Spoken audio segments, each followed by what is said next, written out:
Fine. My turn. Keeps getting better. How many more bones will you crush? Now I'm the bad guy. She wouldn't even harm a fly. Yo, it's Villain Review 126, so let's just do it, or whatever.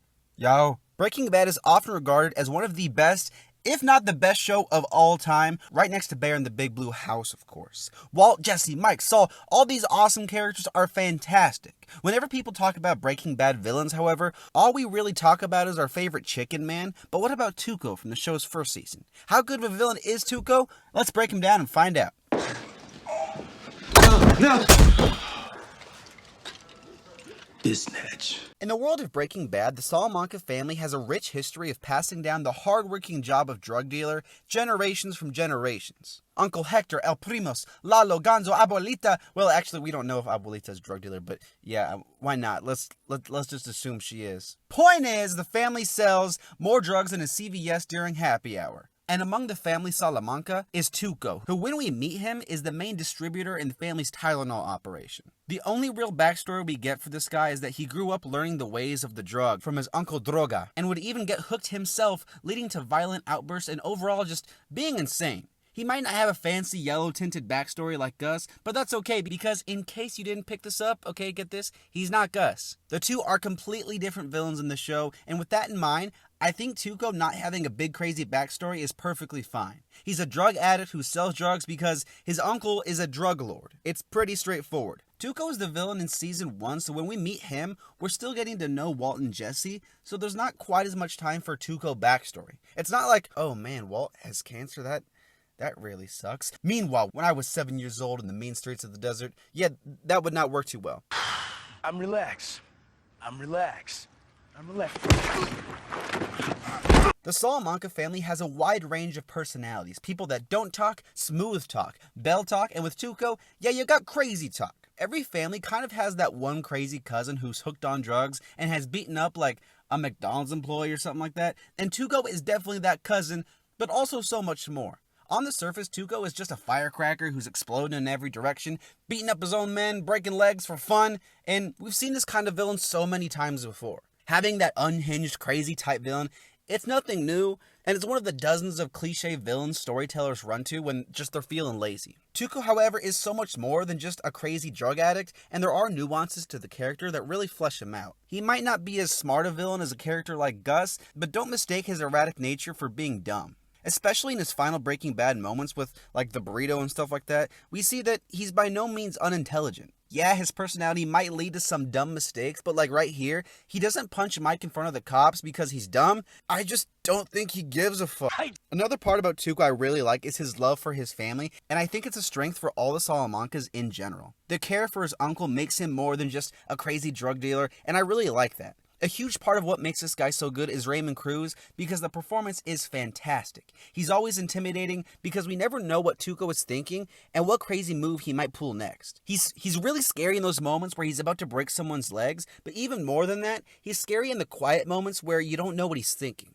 Balancing the insanity in both loud and quiet bursts is my favorite part of Tuco, and as far as character goes, I think he's great. Hell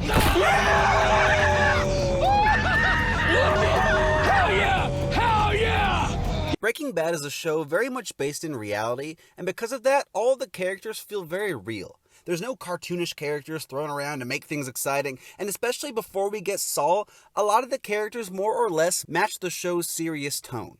Tuco, though, is a standout, not because he doesn't feel real, but just because of how much his personality contrasts the others. When Walt ventures into the world of meth, a lot of the early players seen, they seem like everyday people. But then there's Tuco, and Tuco is important because he makes Walt see what this business can be. And while even someone like Jesse, who's involved in the world for sure, they might not be so willing to kill, someone like Tuco does not care at all, and he will kill just at a moment's notice. Tuco shows Walt and the viewer that there are people who kill almost for fun and without even giving it a question.